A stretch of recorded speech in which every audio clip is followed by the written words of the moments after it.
Okay, Assalamu alaikum. Good morning, students, and to all the online participants. So, for today's class, Dr. Iqbal is in Bangladesh right now, and he'll take your class on Monday, inshallah. So, he suggested that we should have a recap of what we have learned till today, and I'll show you 2 to 3 videos, and we'll try to cover the whole range of topics that Dr. Iqbal has already discussed. So you are not blank, you will not be blank on Monday because I know you are busy in other things and you won't get time to study NMR. And it's a difficult technique that you need to study every day or otherwise you will forget all the things. So we'll start with the video and you can ask questions. Please try to listen carefully and we will also share these videos with you. And to the online participants, if there is any technical issue, you can inform us. So I'm starting with video number 1, which is introduction. Nucleus of a hydrogen atom is a proton and has a property called spin. So you could think about, just as a visual aid, you could think about this proton spinning this way. A spinning proton, right, is like a rotating sphere of charge, and any moving charge creates a magnetic field. Therefore, you can say a proton is a tiny magnet, so like a bar magnet or a compass needle. So over here on the right, let's look at a compass needle, right, which has 2 poles. So we have the North Pole, which I'll color in red here, and the South Pole. So the compass needle is like a tiny bar magnet too, and so we could draw the magnetic field, right? So magnetic field lines go from the North Pole to the South. So I could draw in a magnetic field line here. So going from the North into the South. So going from the North to the South for our magnetic field line. All right, we could also think about the magnetic dipole moment of the compass needle, right? The magnetic dipole moment is also called the magnetic moment, and it's a vector that points in the direction of the dipole's magnetic field, right? So we have 2 poles, North Pole and a South Pole, and the magnetic moment is going to point in this direction. All right, so using the same idea, we can go back to the proton and think about it like a compass needle, right? So if it's spinning this way, it's going to have a North Pole and a South Pole. And so let me go ahead and color the North Pole red here. We could draw magnetic field lines, right? So we could draw a magnetic field line going from the North Pole to the South Pole. Let me go ahead and do one over here too, like that. And therefore, we could also draw on the magnetic moment of the proton, right? So the magnetic moment, right, points in the direction of our dipole's magnetic field. And so this is how we're going to think about a proton, like a tiny magnet with a magnetic moment. All right, let's go back to the idea of the compass needle, because we know that a compass needle, right, if you put into the Earth's magnetic field, the compass needle is going to point north, and so that's what I have down here, right? So the magnetic moment, right, the compass needle is pointing north like that.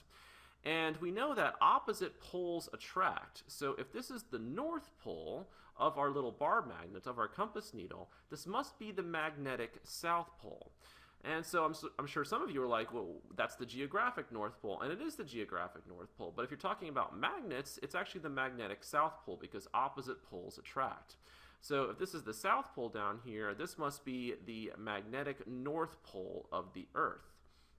All right, so this is just what happens when you put a compass needle into the magnetic field of the Earth. And so if you wanted to make the compass needle point in the opposite direction, right, so here I have the compass needle pointed pointed in this direction, you would have to put energy in, right? So here's my finger, and so I had to rotate the compass needle. I had to put energy in order to get the compass needle to point in this direction. And hopefully you can see this tiny little mark right here on the table that I left in, so you can see that I'm actually moving the compass needle with my finger, and so it took energy. And so this, right, having the compass needle point in this direction is higher in energy than this one. And so if I let go, right, if I just let go with my finger, the compass needle would automatically swing back and point in this direction again. So this is the lower energy state, and this is the higher energy state, because I had to put energy in to make the compass needle point down. And so that's how we're going to think about our proton. Right, so we could have a proton, and if we have an external magnetic field, let me go ahead and identify that. So this right here, I'm saying, is an external magnetic field that we're applying. So I'm going to call this B naught. And if you put the proton in this external applied magnetic field, there's a quantized interaction between the magnetic moment of the proton and this external magnetic field. And the magnetic moment of the proton either aligns with the external magnetic field or it aligns against the external magnetic field. So let me go ahead and draw that in. Right? So here it would be our magnetic moment aligning with the external magnetic field, and then here would be the magnetic moment aligning against the external magnetic field. We could think about that relating to the spin of the proton, right? Because I said if it's spinning this way, right, this is the North Pole and this is the South Pole, so I could color in my North Pole here red, and the magnetic moment was in this direction. And so for the other one, if the magnetic moment is now aligned against the applied magnetic field, the proton must be spinning in the opposite direction. So we could imagine, right, even though this isn't exactly what's happening, we could imagine the proton spinning this way, making this the North Pole and this the South Pole, right? So that's why this compass needle analogy helps so much, because there's an energy difference between these two spin states. So when the magnetic moment is aligned with the magnetic field, this is the alpha spin state, and when the magnetic moment is aligned against the applied magnetic field, this is the beta spin state. And there's a difference in energy between these two spin states, just like there's a difference in energy between these states of the compass needle, right? So this one was higher in energy than this one, and it's the exact same idea, or you could think about it as being the same for our proton, right? So we have a difference in energy. So this spin state is higher in energy than this spin state. All right, let's go back to the analogy of the compass needle.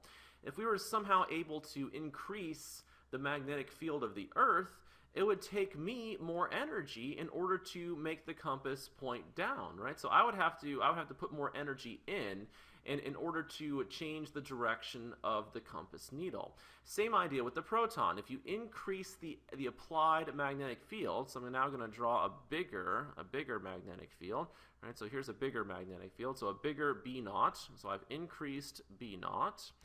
Right, I'm going to increase the energy difference between the two spin states. So I can draw a greater difference in energy between the alpha and the beta spin state. So now this difference in energy, let me just go ahead and draw it in here. So this difference in energy is greater than this difference in energy because we've applied a stronger magnetic field. And again, the compass analogy helps us understand that. All right, so now we've learned that we have these two different spin states, and it turns out a proton can absorb energy and flip from the lower spin state, the alpha spin state, to the beta spin state. So let's take a look at a diagram showing that. So here we go down here. All right, so if we apply an external magnetic field, there are two possible spin states for our proton, for our nucleus. Right, so the nucleus could be in the alpha spin state or the beta spin state. And let's say we have a proton or nucleus in the alpha spin state. Right, so there's a certain difference in energy between the alpha and the beta spin state. So there's a certain difference in energy. And the proton can absorb energy and flip to the higher energy spin state, right? So if we apply the right amount of energy, this proton can flip from the alpha spin state to the beta spin state. So let's draw that in here. This is alpha and this is beta. And when that happens, the nucleus is said to be in resonance with your applied magnetic field, and hence the terms nuclear magnetic resonance. And so this energy difference between your two spin states corresponds to a frequency, because E is equal to h nu, where E is energy, right, and nu is the frequency. And this frequency falls in the radio wave region of the electromagnetic spectrum. And so now we know enough to think about how an NMR works. And I should point out that I'm really only going to talk about FT NMR. Right? Let me go ahead and rewrite that. So I'm only going to talk about FT NMR in this set of videos here in this tutorial. And in FT NMR, you take a sample of your compound and you put it in an external magnetic field. And the nuclei can either be in the alpha spin state or the beta spin state. There's a slight excess of nuclei in the alpha spin state. And so you hit the sample with a short pulse that contains a different range of frequencies. And those excess nuclei can absorb the energy and flip from the alpha spin state to the beta spin state. When the nuclei fall back down from the beta spin state back down to the alpha spin state, so just like if I took my finger off the compass needle flips back to the lower energy state. The NMR machine can detect the energy that's given off, and it gives us a signal on an NMR spectrum. And so down here I'm showing you just a very simple NMR spectrum, and we get a signal, right? So let me go ahead and draw that signal in here. So a signal looks like this, so like a peak right here. And this peak occurs at a certain frequency, right? So if you drop down to here, this represents a certain frequency. Over here, this is the intensity, so the number of absorptions. So how high, or I'll talk about this in more detail later, your peak is here on your NMR spectrum. And so it's possible to get different signals at different frequencies. Let me go ahead and draw in another signal right down here like that. And so this signal is at this frequency, and this signal is at this frequency. And if you have different frequencies, right, you have differences in energy here. And this is what helps us understand the structure of molecules. And so I will get more into this in the next video, right? How you can have different frequencies which correspond to different energy.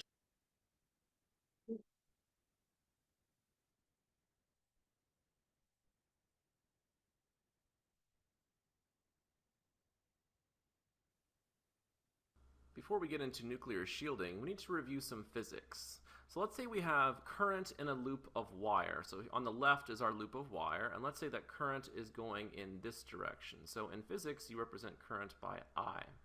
And let's say we're looking down on this loop of wire, and so over here this would be the top view. And if we're looking down, current would be going in a clockwise fashion, so around this loop.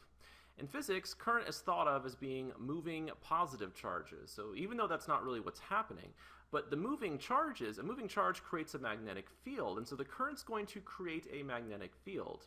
We can figure out the direction of the magnetic field by using a variation of the right-hand rule. So if we think about our right hand being right here on our loop, we point our thumb in the direction of the current. So the current's going to the left at this point, so we point our thumb to the left, and this is going to be the back of my right hand here. So if you're using your right hand, there's only one direction for your fingers to curl. And in this loop, your fingers would curl down. So in this loop, your fingers curl down, and that's the direction of the magnetic field created by the current. And so from a top view, the magnetic field is going into the page. And if you're looking at it from this orientation, the magnetic field would be going down. So a magnetic field, represented by B here, is created by current in our loop of wire. In reality, it's the electrons that are moving, and since the electrons are negatively charged, the electrons move in an opposite direction from the current. So the electrons are actually going around this way. So if you look at a top view, the electrons will be going around counterclockwise. And so this is important, the idea of moving electrons creating a magnetic field. Now let's look at a situation where we have a proton involved, so proton NMR. In the last video, I talked about how in proton NMR you apply an external magnetic field. So this vector here represents our external magnetic field B0. And in the presence of an external magnetic field, electron density around our proton circulates. So if you think about this as being a proton, and you think about some electron density going around the proton. So here's some electron density that's circulating. The electron density that's circulating creates an induced magnetic field. Right? So if the electrons are moving this way, you could think about this situation here, and the induced magnetic field would go down. So the induced magnetic field opposes the applied magnetic field. So here's the induced magnetic field. Let me use a different color here for that. So this is the induced magnetic field, which is in a direction, this vector is in a direction opposite to this magnetic field. Right? This is an effect called diamagnetism. And so the proton right here experiences a smaller overall magnetic field. So let's think about that. So if we have an applied magnetic field of a certain magnitude, so B naught, and the circulating electron density produces an induced magnetic field that opposes the applied field, the proton is going to feel an overall smaller magnetic field. So let me go ahead and draw that in here. So the proton experiences a smaller magnetic field, which I will call B effective. So the effective magnetic field that the proton experiences.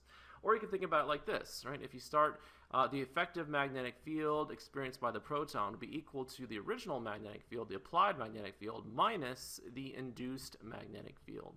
And so this proton, this nucleus, is shielded from the external magnetic field by electrons, right? So this proton here is said to be shielded. And if you increase the electron density around a proton, you would therefore increase the shielding of that proton. So shielding has the effect of lowering the effective magnetic field experienced by the proton. So let's think about two examples now. So first, let's start with just a bare proton. So over here we have just a proton all by itself. It's completely de-shielded. There are no electrons around it. Let me go ahead and write that. So we have a completely de-shielded proton here because there are no electrons. Therefore, this de-shielded proton is going to experience the full effect of the applied magnetic field. Right? So, and we know from the previous video that the applied magnetic field, the external magnetic field, right, causes your alpha and your beta spin states to be separated by a certain distance here. So here's the alpha spin state and here's the beta spin state. And this would be a certain energy difference between our two spin states. So this is an energy difference right here.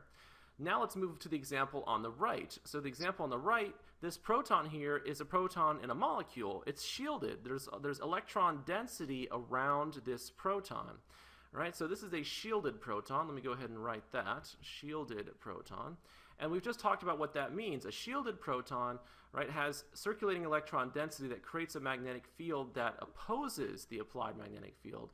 And so the proton feels a smaller effective magnetic field. So we decrease the magnetic field experienced by this proton. In the previous video, I talked about what happens when you have a decreased magnetic field. The magnetic field strength corresponds to the energy difference between the alpha and the beta states. And so if we're decreasing the magnetic field compared to the example on the left, we're going to decrease the energy. So decreasing the magnetic field decreases the energy difference between the alpha and the beta states. So I can go ahead and write that. I can show the alpha and the beta states here. And I can show a smaller gap between them, right? So there's a decrease in energy. And we know that that energy difference, right, E is equal to H nu. So if we decrease the energy, we're going to decrease the frequency, right? So the energy and the frequency are directly proportional. So if you decrease the energy difference, you decrease the frequency. And so therefore, a shielded proton absorbs at a lower frequency than a de-shielded proton. So a de-shielded proton, the energy difference would correspond to a higher frequency because there's a larger difference in energy. And so that's what we need to think about when we're looking at an NMR spectrum. And so I just went ahead and drew a just generic NMR. This isn't a real NMR. We're just trying to think about this example of these two protons here. So we have one spectrum up here. So this would be let me go ahead and mark this. So this is the de-shielded spectrum, and then this one down here represents the shielded spectrum. Again, not a real NMR spectrum, just helping to think about what's happening here. And for the example on the left, for the de-shielded protons, let's think about this really fast. Right? So as you go to the left on an NMR spectrum, you get more and more de-shielded. And if you're more and more de-shielded, you experience a greater magnetic field, right? So greater magnetic field. A greater magnetic field corresponds to a greater difference in energy, and a greater difference in energy corresponds to a higher frequency absorbed. So a higher frequency absorbed here. And so therefore, as we go to the left, we're talking about we're talking about an increasingly de-shielded proton, and this signal that appears at your NMR right here, so this is the signal for this de-shielded proton. We're talking about a high frequency signal. So moving to the left on an NMR spectrum, we're talking about higher frequency signal. All right, let's think about the shielded proton over here on the right. So we're thinking about the shielded proton now. And as you move to the right on your NMR spectrum, right, so we're moving to the right on our NMR spectrum, we're getting more and more shielded. So this signal is the signal for this proton, so it's more shielded than the one on the left.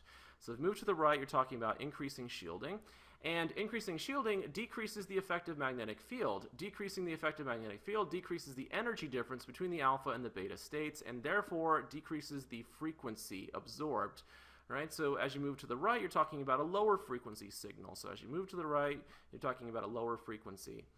All right, so this is the idea of FT NMR, which I briefly introduced in the previous video. So in FT NMR, you're holding the external magnetic field constant, and you're hitting the sample with a short pulse that contains a range of frequencies. And so these frequencies correspond to the energy differences. So one frequency might correspond to this energy difference, and when the proton goes back to the lower energy state, the NMR machine gives you this signal.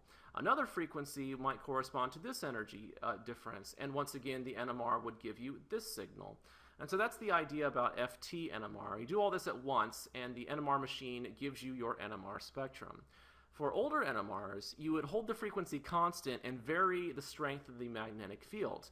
And for older NMRs, it turns out that as you go to the right, you needed a higher magnetic field strength, and so we called this upfield. So this would be a shift upfield, if you will. And as you go to the left on an NMR spectrum, you needed a lower magnetic field strength, and so this is called downfield. So upfield and downfield are two terms that you might hear, and they're older terminology that relate to an older kind of NMR, but you'll still hear them, and I'm sure I will use those terms sometime as well. So in this video, we've... Okay, so any question till here?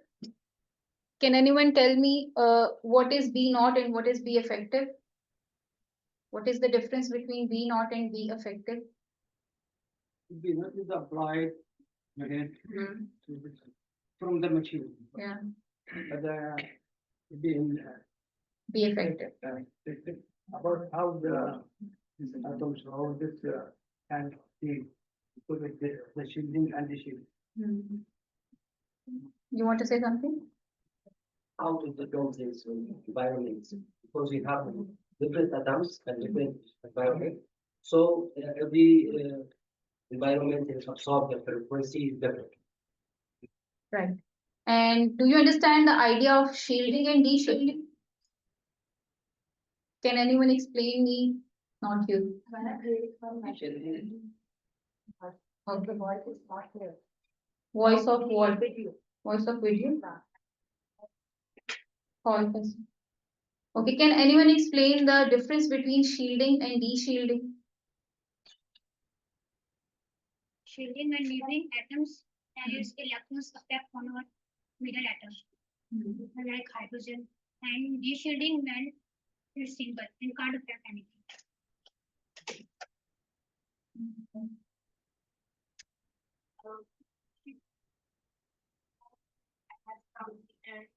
There are electrons, so it will not experience the magnetic field impulse, and de-shielding its surrounding is no electron. Yeah. When your proton is individual, there is no electronegative atom attached to it. You can say that it's de-shielded, and it will have a higher effect of applied magnetic field. And when your proton is surrounded by any of the electronegative atom, for example, oxygen, so it will be shielded. Okay, so the effect of magnetic field, the B effective will be less, and that's why the protons that are shielded, they will appear towards the right of the spectrum. You can say upfield, And the protons that are d-shielded, that are not surrounded by any electronegative atom, they will appear towards the left of the spectrum and we call them d-shielded. Okay. Okay, so for the online participants, if there was any issue in the voice, we can share these videos with you. I'm going to play the next video right now.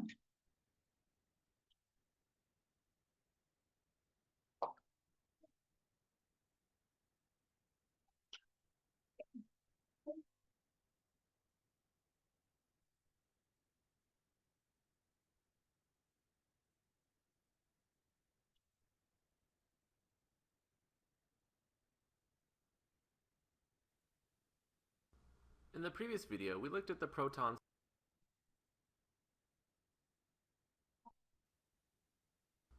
Let's see how to determine the number of expected signals in an NMR. Okay, so now from these videos, we are moving towards the interpretation of the signals, right? Till now, we have understood how NMR signal appears, okay, and how it is converted. And now we will see that what kind of proton will appear in what kind of multiplicity and all about the basics, the basic information about the interpretation, because we also have to learn the interpretation of different molecules. And for that, you need to have an idea what interpretation is, okay? And then we'll start with the real examples.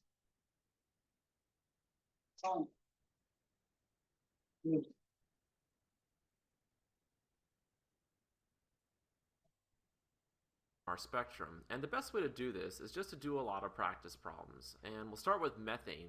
And methane has 4 protons in the same environment. Therefore, we say those 4 protons are chemically equivalent, and we would expect to see only one signal on our NMR spectrum. So for methane, we would expect to see one signal because all 4 protons are chemically equivalent.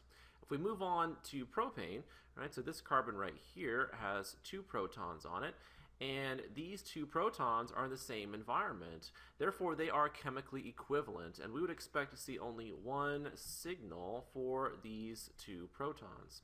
If we look at these protons over here, so let me go ahead and draw them in. So these methyl protons are in their own environment here, so we'd expect one signal for these methyl protons. But for a molecule like this, you need to think about symmetry. So if I draw a line right here, it's easy to see that these 3 protons are in the same environment as these, right? So really, we have 6 protons in the same environment. So these 6 protons are chemically equivalent, and we would expect to see one signal for all 6. So for propane, we would expect to see a total of 2 signals. All right, let's move on to this one, right? So let's draw on our protons here. So let's just go ahead and draw on all of them first. So we're drawing in all of the protons, right? So we have these methyl protons here, and then right here we have a proton on this carbon, and then we have all of these protons. So a lot of them. Let's focus in on the methyl protons first, right? So these methyl protons here are in their own environment. And that environment is the same as all of these methyl protons. They're all in the exact same environment. They're all right next to a carbon with a hydrogen on it. And so we would expect to see only one signal for all of these protons. So one signal for the magenta protons. All right, so again, think about symmetry. Think about the symmetry of this. And then if I look at this proton right here, right, this is in a different environment from the magenta protons, but it's in the same environment as this proton. So we'd expect one signal for these red protons here. So one signal for the red protons. So a total of 2 signals for the molecule. All right, let's do some more examples. So let's look at this one next.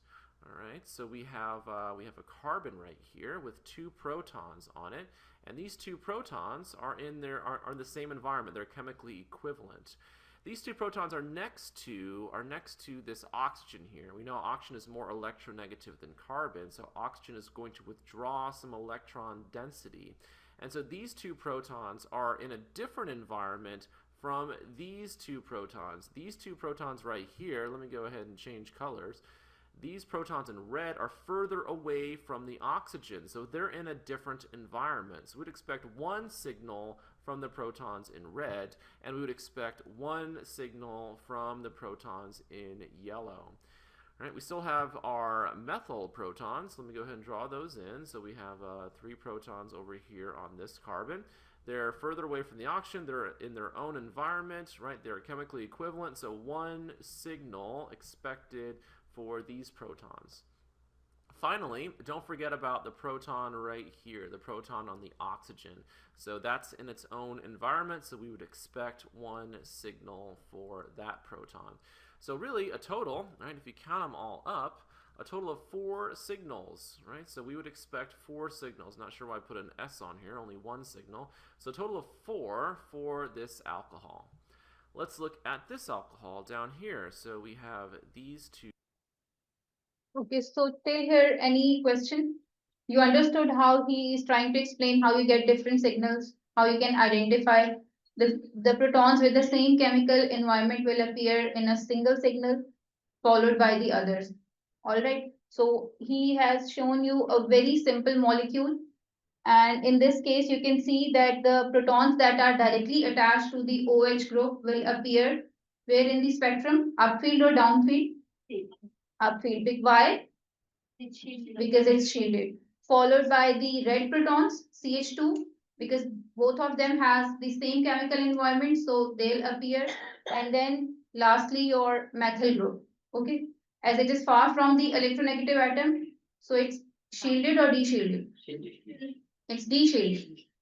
Yeah, electronegative atom is not directly attached to it. Okay.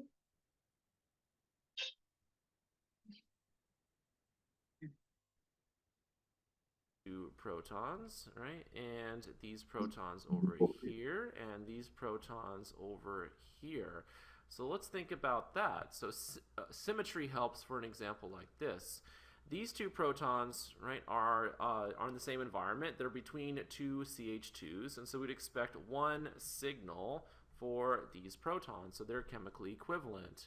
Let's look at these protons next. So these right here, right, are next to a CH2. They're also next to an OH. That's the exact same environment as these protons, right? They're next to a CH2 and next to an OH. So if you think about symmetry right here, we'd expect. Okay.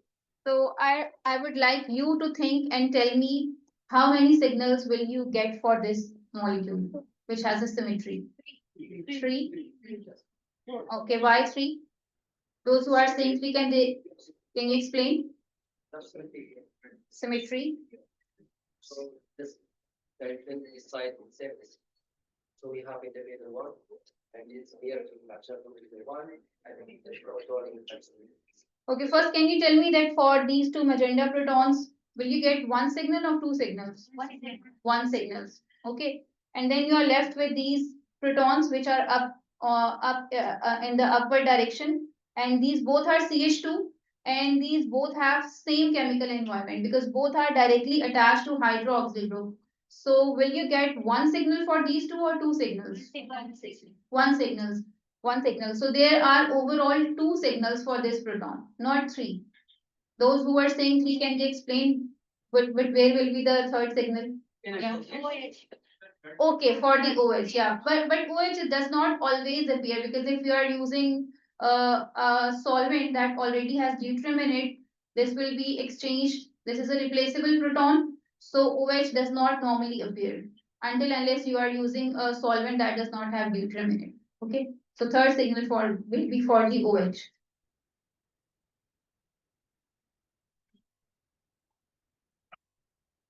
Only one signal for these 4 protons.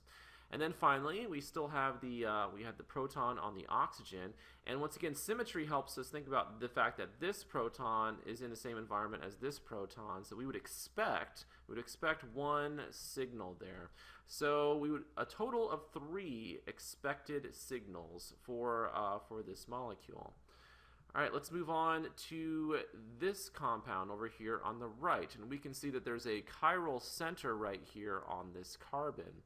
and there therefore must be a hydrogen, a proton on that carbon. So let's go ahead and draw in all of our protons, and then let's analyze them here. So we have 3 protons on this carbon.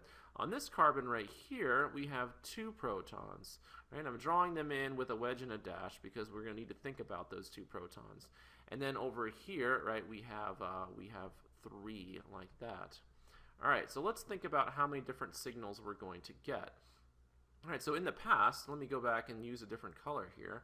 When we talked about a CH2 group, right, and we didn't have any chiral centers, like these 2 protons right here, we didn't have any chiral centers in this molecule. These 2 protons are generally equivalent. Right? But if I think about over here, I have a chiral center at this carbon, and that's going to affect these 2 protons. These 2 protons are no longer chemically equivalent, right? Because a chiral center is present. So in general, if a chiral center is present, the 2 protons on a methylene group, on a CH2 group, are generally not equivalent. So we would expect 2 different signals. So this one might give us 1 signal. I'll put that in magenta. So 1 signal here. And this one, we would expect a different signal. They're in slightly different environments because of this chiral center that is present. All right, so let's keep on going, and let's figure out how many more signals we would expect. So over here, right, we have these 3 protons are chemically equivalent, and they're in their own unique environment. So we would expect 1 signal for those 3 protons. All right, and those are in a different environment from these over here. So you would expect 1 signal for these. So for a methyl group, so methyl protons are always in the same environment, so they're chemically equivalent. So you don't have to worry about them. All right, and then let's see, what else do we have here? We have the proton on the oxygen, so we would expect 1 signal for that. And then finally, we're going to have, let's see, what color should I choose here? Let's go with orange. We still have a proton right here in its own unique environment, so we'd expect 1 signal for that proton. So how many total signals do we expect? So let's count them up. So 1, 2, 3, 4, 5, and 6. So a total of 6 expected signals for this alcohol. All right, let's move on. So, why they make the green so don't have the same thing as the For the methyl group? Yeah, because there is a chiral center in between. So whenever you will have a chiral center, both of them will have a different chemical environment. not one signal. Yeah, they are not 1 signal. But you are one signal. All about the green one. The green one. the green one, the signal on the left. The same of the pink one. Have 3 signals and the 3 protons here and the green. Yeah, And also, they will appear as 1. yeah, look now. I mean, they should be have 3 signals. No, why they should have 3 signals? Why he make it this? The orange. I want to see some. Yeah, same. For the second the CH2. Yeah, To make it to 2 signals. Yeah. Because that is directly attached to the chiral center. Okay, so it's not also a chiral center to be like this. I think Which one? The second one, CH2. Yeah. CH2 is not a chiral center. It's not a chiral center. It is attached to a chiral center. The one. It's attached to Yeah. chiral center, but not the chiral center, because if it's also chiral center, so we can say that this proton is in the same level or in direct position. So we can. So you are saying that CH2 will appear in the as 1 signal? Yes. No. Okay. If it is not. You will see it in next examples, but no, this is not. The CH3 here, the green. Why it is the same situation about the CH2 here? It is also next. Because there is also Because CH3 has same chemical environment, all the 3. You can see how he has drawn the CH2 protons up the plane and down the I plane. think this proves that there's no this incorrect, because this is not a chiral center. Okay, Dr. Hina, can you explain the effect of chiral center? Because I don't think so. It's wrong. Yeah. If we state, I mean, bottom from I just missed the question. Okay, okay. What is the I'm saying, I mean, Sorry, what you were saying? What is my question? Yeah, let me explain your question. He will explain. Okay, I can't do. Yeah, Because I have one up and one down. let him explain his question. But I have different environment details. Yeah. Okay, because of Correct. kerosene. Okay. We make it to signal. Yeah. What about this there? Yeah, you can explain. I'm not a chemist. Okay. Yeah. We remove this proton Hmm. and instead with any functional group, we Hmm. will find one, two, three different functional groups. And if I remove this and instead of OH or BR, I will find one, two, three different functional groups. But if I remove anyone from the side and instead of BR or OH, I will find two similar. Mean this different. They have different chemicals. Actually, when you make a model, right? Yeah. If you try to make a 3D model, if you have column mistakes or you do it on camera or whatever, you will clearly see that these, because of the effect of the chiral center, these two protons of CH2, methylene CH2, they actually observe different chemical environment because some will be closer to the OH side, some will be closer to the other hydrogen side. So eventually they will have different effects of their surrounding. So this is the reason that it will give two distinct. No, he agrees to this. Yeah. His question is that why Why CH3 Why does, does CH3 have? yeah, why one CH3 have signal? same chemical? One signal only. We also have three signals. He's trying to explain you, know, Okay. learn from him. If you have brain, you can dry hair. Yeah. Those two, one to the same side, to the upside of OH. Yes. And one to the back side of OH. Mean they are in different. Now when you instead this H, okay, mean it's more effective to OH because it's the same side. I am agree with this. But CH2, I would CH3 now. CH3 because those three at the same direction. If you may, yes, in the same. There no effect by stereo center. Because if you instead any proton, you will find Mahmoud, if you instead any proton from those, you will find two similar groups. Okay. Because of This is- geometry. Actually, the CH2, which is methylene, is basically prochiral.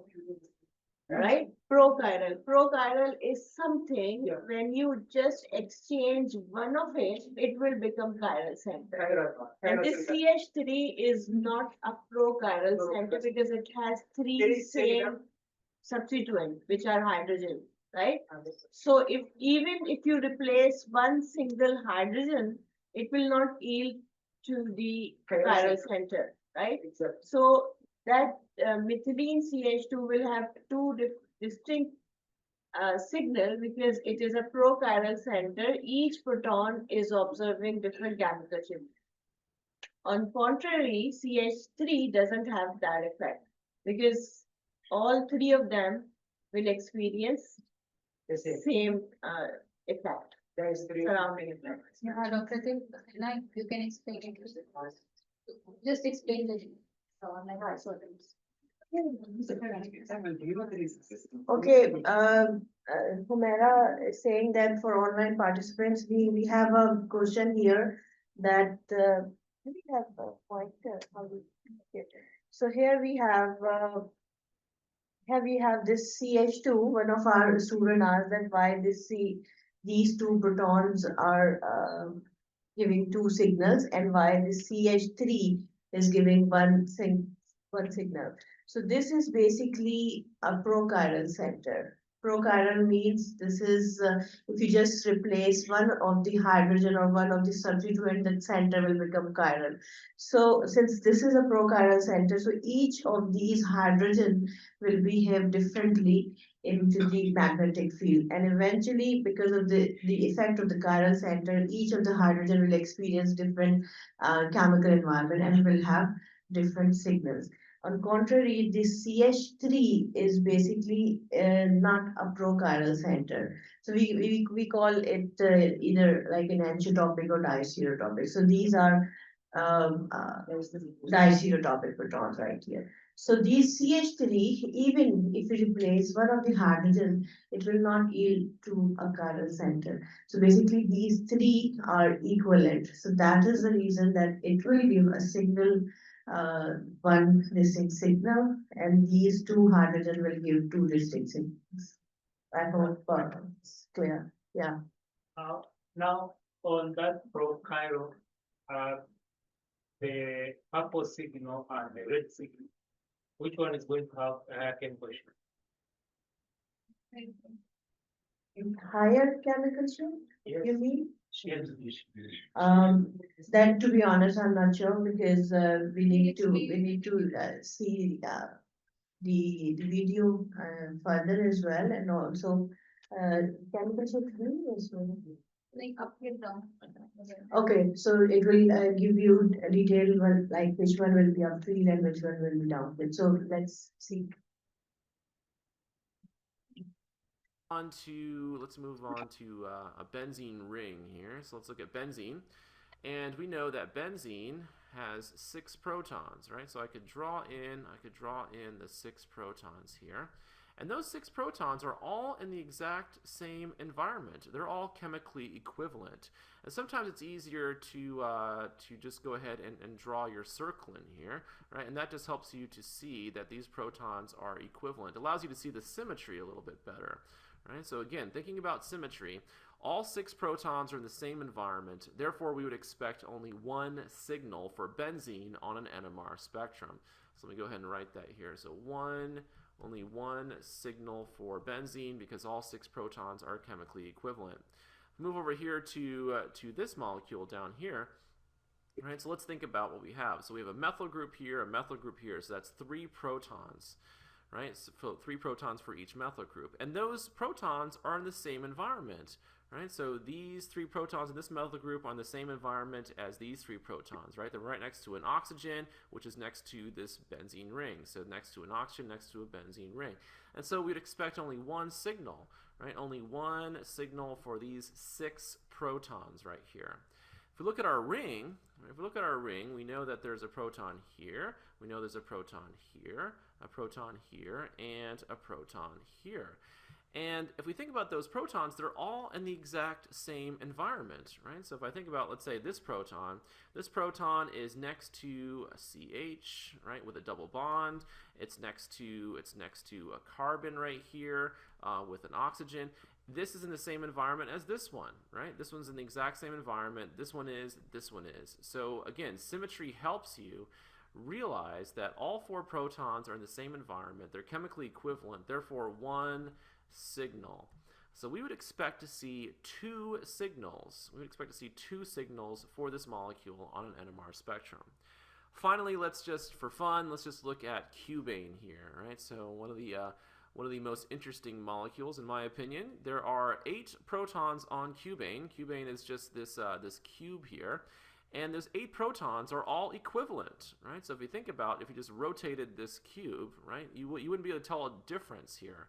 So we have 8 protons, all equivalent, therefore only one signal. So cubane's NMR should have only one signal on it. All right, so that's hopefully some insight into how to look at a dot structure and how to figure out how many signals you would expect to see on your NMR spectrum.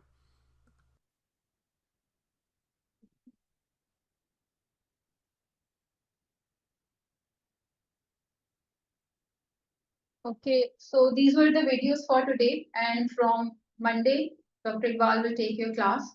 And for the interpretation in your questions, we'll have the real examples, and you can learn these things there also.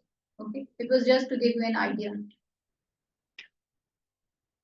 Okay, so on Monday, the class will be started at 9 a.m.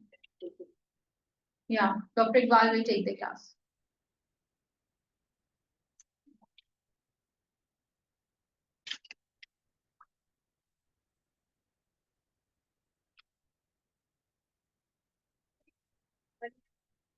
After class, of course, online will be there, but Professor Iqbal will be here. So he will take 1 hour class. Yeah, 1 hour till class 10. at 9 a.m. Right? So So make sure you all are here. Excuse me, can I copy of this? Yeah, copy of